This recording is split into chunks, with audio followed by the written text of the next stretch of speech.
अगर हम 1960 के दशक की बात करें तो पश्चिम बंगाल देश की जीडीपी में लगभग 10% से ज़्यादा का योगदान देता था। बिल्कुल। और आज ये आंकड़ा मुश्किल से 5% के आसपास सिमट गया है। और सबसे दुख की बात यह है कि जो राज्य कभी पूरे देश का मतलब बौद्धिक नेतृत्व करता था, आज वहाँ का पढ़ा लिखा युवा दिल्ली, गुड़गांव या नोएडा की सड़कों पर ऑटो चला रहा है या डिलीवरी बॉय का काम कर रहा है। हाँ, सही कहा। और यही आज हमारी चर्चा का मुख्य केंद्र भी है बिल्कुल। कि आखिर भारत की, जिसे हम इंटेलेक्चुअल कैपिटल कहते थे, उस राज्य का ये हश्र हुआ कैसे। सही बात है। हाल ही में बंगाल के आर्थिक पतन, वहाँ के इंडस्ट्रियल पलायन और जो सामाजिक संकट है, उस पर हमने जो तमाम रिसर्च पेपर्स और ग्राउंड रिपोर्ट्स स्टडी किए हैं, उनसे एक बहुत ही तीखा सवाल उभर कर आता है। हाँ, और सवाल ये है कि बंगाल के इस पतन का असली कारण क्या है। क्या ये पूरी तरह से एक टॉप डाउन यानी ऊपर से नीचे थोपी गई राजनीतिक विफलता, करप्शन और पॉलिसी पैरालिसिस का नतीजा है, या फिर ये एक बॉटम अप यानी नीचे से पनपा एक गहरा सामाजिक और सांस्कृतिक ठहराव है, जहाँ जहाँ जनता अपने पुराने गौरव में इतनी खो चुकी है कि उसने सिस्टम से जवाबदेही मांगना ही छोड़ दिया है। बिल्कुल। तो मेरा इस पर स्पष्ट मानना है कि बंगाल का वर्तमान संकट पूरी तरह से टॉप डाउन राजनीतिक कुप्रबंधन, भ्रष्ट नीतियों और एक बेलगाम सिस्टम का सीधा नतीजा है। मतलब इस सिस्टम ने जानबूझकर राज्य के भविष्य को बर्बाद किया है। देखिए, मैं इस थ्योरी से बिल्कुल इत्तेफाक नहीं रखता। अच्छा जी, मेरा तर्क ये है कि ये संकट ये बॉटम अप है। ये गहरे सांस्कृतिक और सामाजिक ठहराव का परिणाम है। मतलब जहां समाज एक सुपेरियॉरिटी कॉम्प्लेक्स और पुरानी यादों में फंसा है और उसने रोजगार या औद्योगिकरण जैसी ठोस मांगों की जगह मुफ्त की योजनाओं से समझौता कर लिया है, क्योंकि राजनेता तो वही देते हैं ना जो समाज मांगता है। चलिए इसी पॉइंट से शुरू करते हैं। आप कहते हैं कि समाज ने मांगना छोड़ दिया है और राजनेता सिर्फ सप्लाई कर रहे हैं। हाँ। लेकिन अगर हम हाल के एसएससी भर्ती घोटाले के उस डेटा को देखें जो सोर्स मटेरियल में विस्तार से कवर किया गया है, तो आपका ये सप्लाई डिमांड का तर्क बहुत कमजोर लगने लगता है। देखिए, ये कोई आम करप्शन नहीं था, ये एक पूरी पीढ़ी की किस्मत की एक तरह से डकैती थी। डकैती तो थी, अब मैं इससे इनकार नहीं कर रहा। बिल्कुल डकैती थी। जरा इसके मैकेनिज्म को समझिए। ओएमआर शीट के साथ जिस तरह से छेड़छाड़ की गई, वो कोई एकाध क्लर्क का काम तो था नहीं। जो कैंडिडेट्स परीक्षा में बिल्कुल खाली मतलब एकदम खाली ओएमआर शीट जमा करके आए थे, उन्हें बाकायदा सिस्टमैटिक तरीके से मेरिट लिस्ट में टॉप पर रखा गया और शिक्षक बना दिया गया। हाँ, वो चौंकाने वाला था। और इसके बदले में लाखों रुपए लिए गए। जांच हुई तो एक मंत्री के करीबियों के घर से 50 करोड़ रुपए नकद बरामद हुए। हाई कोर्ट और सुप्रीम कोर्ट को 25,000 से अधिक शिक्षकों की नियुक्तियां रद्द करनी पड़ी। ठीक है, मेरा पॉइंट बस ये है कि जब सत्ता के शीर्ष पर बैठा एक सिंडिकेट एक पूरी मशीनरी का इस्तेमाल करके नौकरियां बेचने लगे, तो आप इसके लिए समाज को कैसे दोष दे सकते हैं? क्या बंगाल के युवाओं ने सड़कों पर उतरकर ये मांग की थी कि हमारी मेरिट को कूड़ेदान में डाल दो और पैसे वालों को नौकरी दे दो? ये शुद्ध रूप से एक क्रिमिनल एडमिनिस्ट्रेटिव फेलियर है। देखिए, मैं एसएससी घोटाले के फैक्ट्स को या उसकी गंभीरता को बिल्कुल कम नहीं कर रहा हूँ। 50 करोड़ रुपए नकद मिलना और 25,000 नियुक्तियां रद्द होना सिस्टम के सड़े होने का ही सबूत है। बिल्कुल। लेकिन मैं इस बात को चुनौती दे रहा हूं कि इसके बाद समाज का रिएक्शन क्या था। आप मानती हैं कि एक टॉप डाउन फेलियर है। मैं पूछता हूं कि जब 25,000 नौकरियां चुरा ली गईं, तो बंगाल में कोई बड़ा जन आंदोलन क्यों नहीं हुआ? जन आंदोलन होते हैं, लेकिन जब पुलिस और प्रशासन... एक सेकंड, मुझे अपनी बात पूरी करने दीजिए।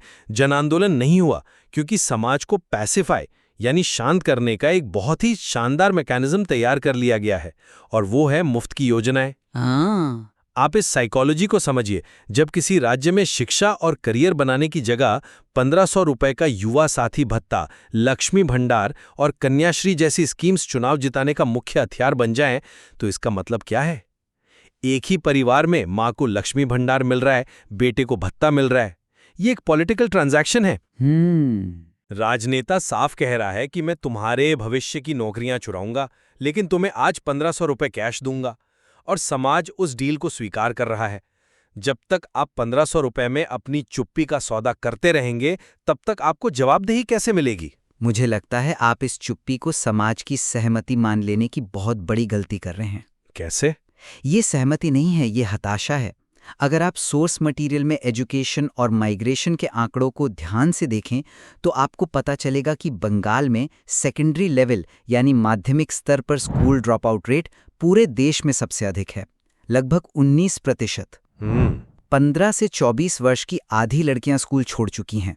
अब आप मुझे बताइए कोई क्यों पढ़ेगा? देखिए, नहीं, जब एक 22 साल की युवा को पता है कि वो 5 साल तक एसएससी या सीजीएल की तैयारी में अपनी जवानी खपा देगा और अंत में वो नौकरी कोई और पैसे देकर खरीद लेगा, तो एजुकेशन का रिटर्न ऑन इन्वेस्टमेंट तो जीरो हो गया ना। हाँ, पर इसी निराशा का नतीजा है कि वो पढ़ाई छोड़ता है और दिल्ली या गुड़गांव की ट्रेन पकड़ लेता है मजदूरी करने के लिए। ये कोई कल्चरल चॉइस नहीं है कि उसे पढ़ाई से नफरत हो गई है। राज्य ने ऐसा माहौल बना दिया है जहां मेहनत और मेरिट की कोई कीमत ही नहीं बची है। मैं माइग्रेशन के दर्द को समझता हूं, लेकिन जो युवा दिल्ली और गुड़गांव जा रहे हैं वो वहां जाकर क्या देखते हैं? रोजगार देखते हैं। रोजगार देखते हैं, बिल्कुल। वो देखते हैं कि वहां आईटी पार्क है, मल्टीनेशनल कंपनियां हैं, फैक्ट्रियां हैं। तो फिर वो वापस बंगाल आकर अपने राजनेताओं से ये सवाल क्यों नहीं पूछते कि हमारे यहाँ ये फैक्ट्रियां क्यों नहीं है? क्योंकि सरकार तो ने यहीं पर मेरा कल्चरल पॉइंट आता है। बंगाल के समाज में एक बहुत गहरा डिफेंस मैकेनिज्म काम करता है, जिसे हम भद्रलोक कॉम्प्लेक्स कह सकते हैं। जब कोई बाहरी व्यक्ति या मीडिया बंगाल की इकोनॉमी पर सवाल उठाता है तो आम बंगाली बहुत डिफेंसिव हो जाता है। वो तुरंत कहेगा, अरे हमारे यहाँ तो रविंद्रनाथ टैगोर हुए हैं, सत्यजीत रे हुए हैं, हमारे पास नोबेल प्राइज हैं। ये जो what Bengal thinks today India thinks tomorrow वाला नॉस्टैल्जिया है ना, ये उन्हें वर्तमान की कड़वी सच्चाई देखने ही नहीं देता। जब आप अपनी बीमारी को मानेंगे ही नहीं तो उसका इलाज कैसे मांगेंगे? आप बार बार इस बात पर आ जाते हैं कि जनता फैक्ट्रियां नहीं मांगती, लेकिन मैं आपको याद दिला दूं कि राज्य सरकार ने सिर्फ नई फैक्ट्रियां लाने में ही विफलता नहीं दिखाई है, बल्कि जो वहां थीं उन्हें भी भगाया है। अच्छा, हाँ, आप इंडस्ट्री के पतन को सांस्कृतिक बता रहे हैं। मैं इसे विशुद्ध रूप से एक क्रूर पॉलिसी मेकिंग का नतीजा मानती हूँ। हमारे सोर्स मटेरियल में 2021 की इंडस्ट्रियल पॉलिसी के बदलाव का एक बहुत ही शॉकिंग जिक्र है। राज्य सरकार ने क्या किया? उन्होंने 1993 से 2021 तक के सारे इंडस्ट्रियल इंसेंटिव्स को पूर्वव्यापी प्रभाव यानी रेट्रोस्पेक्टिवली रद्द कर दिया। कैपिटल यानी पूंजी हमेशा एक प्रिडिक्टेबल माहौल चाहती है। कल्पना कीजिए कि आप एक मकान मालिक हैं। ठीक है। आप एक किराएदार को अपने घर बुलाते हैं और कहते हैं कि 10 साल तक मैं तुम्हें बिजली के बिल में छूट दूंगा। वो किराएदार अपना सारा इंफ्रास्ट्रक्चर ले आता है, बस जाता है, और फिर 15 साल बाद आप कहते हैं कि वो जो छूट मैंने दी थी वो आज से रद्द है। बाप रे। और पिछले 15 साल का पैसा भी तुम्हें ब्याज समेत वापस करना होगा। आप मुझे बताइए, इस तरह के रेट्रोस्पेक्टिव विश्वासघात के बाद कौन सी कंपनी वहां निवेश करेगी? यही कारण है कि पिछले 12-15 सालों में करीब 7,000 कंपनियां राज्य छोड़कर चली गईं। इसमें समाज का क्या लेना देना है? ये तो सीधे सीधे पॉलिसी टेररिज्म है। आपका ये मकान मालिक और किराएदार वाला उदाहरण बहुत दिलचस्प है, लेकिन मैं इस उदाहरण को वहीं ले जाता हूं जहां से इसकी जड़ें शुरू होती हैं।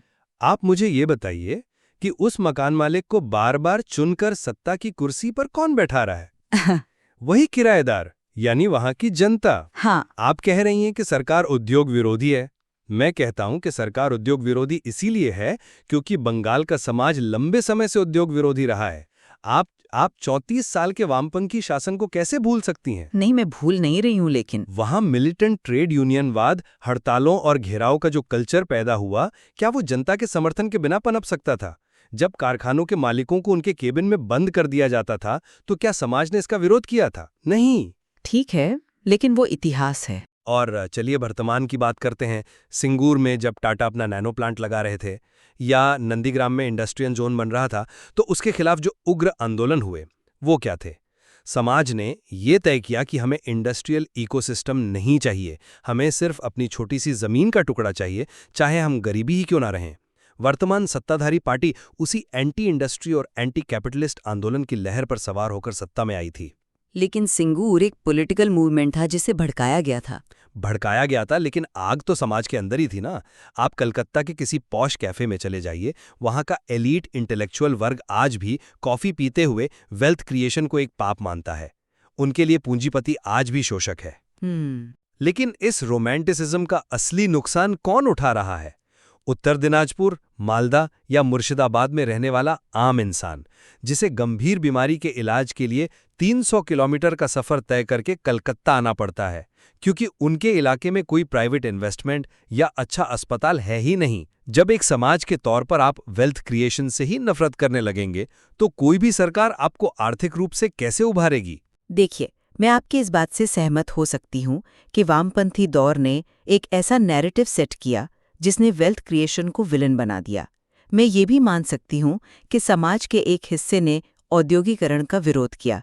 लेकिन क्या हम शासन की सबसे बुनियादी जिम्मेदारी यानी लॉ एंड ऑर्डर को भी समाज पर मढ़ सकते हैं? आप किस संदर्भ में कह रही हैं? अगर इंडस्ट्री नहीं है तो वो एक डिबेटेबल इशू हो सकता है, लेकिन महिलाओं की सुरक्षा तो कोई कल्चरल इशू नहीं है। आरजीकर मेडिकल कॉलेज की घटना को लीजिए, हम सभी जानते हैं वहाँ क्या हुआ। मैं उन डरावनी डिटेल्स में नहीं जाऊंगी, लेकिन मैं उस घटना के बाद जो एडमिनिस्ट्रेटिव रिफ्लेक्स था उस पर फोकस करना चाहती हूँ। एक महिला डॉक्टर के साथ ड्यूटी के दौरान भयानक क्रूरता होती है और पुलिस और अस्पताल प्रशासन का पहला कदम क्या होता है? वो माता पिता को फोन करके कहते हैं कि आपकी बेटी ने आत्महत्या कर ली है। यह एक खौफनाक कवर अप था, इसमें कोई शक नहीं है। बिल्कुल, और आप देखिए कि ये कवर अप किस तरह काम करता है। क्राइम सीन को अनप्रोटेक्टेड छोड़ दिया जाता है, भीड़ वहां तोड़फोड़ कर देती है, और ये सिर्फ एक घटना नहीं है। संदेश खाली में क्या हुआ? वो आदमी 55 दिन तक फरार रहता है। हाँ, वो बहुत ही निंदनीय था। तो आप मुझे समझाइए कि एक ऐसे राज्य में जहां मुख्यमंत्री खुद एक महिला है, वहां पुलिस पूरी तरह से पार्टी की प्राइवेट मिलिशिया की तरह कैसे काम कर सकती है? क्या आप इस बेशर्म प्रशासनिक और पुलिस तंत्र की विफलता को भी ये कहकर डिफेंड करेंगे कि समाज ने यही मांगा था?